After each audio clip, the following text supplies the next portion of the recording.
राज्य निर्वाचन अधिकारी निर्देश क्रमे गतकाली बौद्ध जिला हरभंगा ब्लॉक रे अनुष्ठित होईछि पंचायत समिति उपाध्यक्ष सानी निर्वाचन। गत साधारण निर्वाचन रे पूर्व उपाध्यक्ष थिबा सरोज कुमार प्रधान बौद्ध विधायक प्रार्थी भावे लढ़ी विजय लाभ करबा परे से बौद्ध विधायक होइतिले परे से हरभंगा पंचायत समिति उपाध्यक्ष पदवीरु इस्तीफा देइथिले। सेबेठारु हरभंगा ब्लॉक उपाध्यक्ष पदवीटी खाली रहितिला।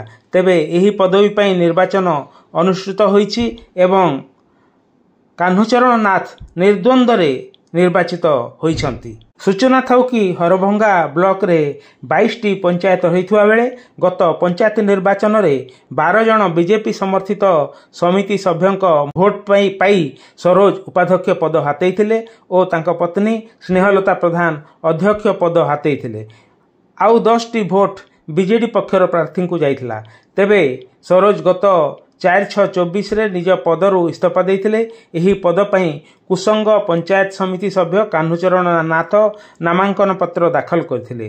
परवर्ती समय निर्वाचन अधिकारी द्वारा नामांकन पत्र जांच करा जाइथिला। जणे मात्र प्रार्थी दाखल करथिबारु तांको उपाध्यक्ष भावे घोषणा करिसंती निर्वाचन अधिकारी। तेबे निर्वाचन को आखि आगर रखी सुरक्षा व्यवस्था मध्य कड़ाकड़ी करा जाइथिला। भाइस चेयरमैन पदवी खाली थिला एमएलए कांग्रेस निर्वाचित होला परे भाइस चेयरमैन पदवी खाली थिला कान्हूचरण नाथ वर्तमान कान्हूचरण नाथ भाइस चेयरमैन भावे निर्वाचित हेले। बड़ खुशीर कथा हरभंगा ब्लॉक केमती आगे उन्नति हम आम बीजेपी दल आगे संगठन मजबूत हम हरभंगा ब्लॉक केमती उन्नति हम धन्यवाद।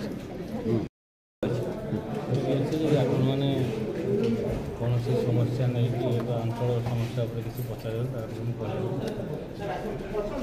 केते जन प्रार्थी आज नामांकन करथिले आपण विजय होइछन केते खुशी बहुत खुशी अच्छे।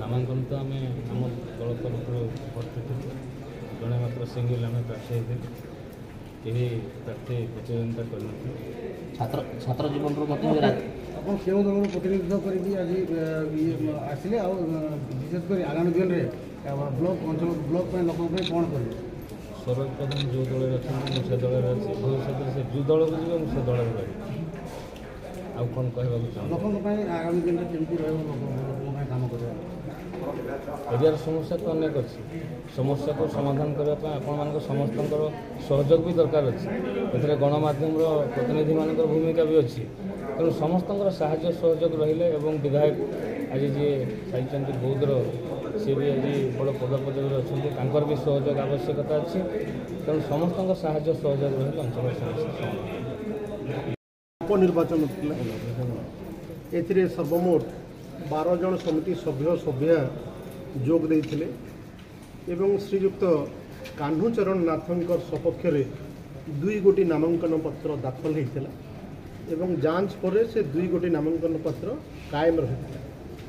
जेहेतु गोटे समिति सभ्यंकर सपक्ष रे 2 गोटी नामांकन पत्र दाखल होइथिले एवं केही कंटेस्ट करि नथिले पुनश्च 12टा सुधा प्रार्थी प्रत्याहार समय कौन उद्राल हो नाला तेणु निर्बंध श्री कान्हूचरण नाथ को उपसभाध्यक्ष भाव निर्वाचित हेले बोली आम घोषणा कर।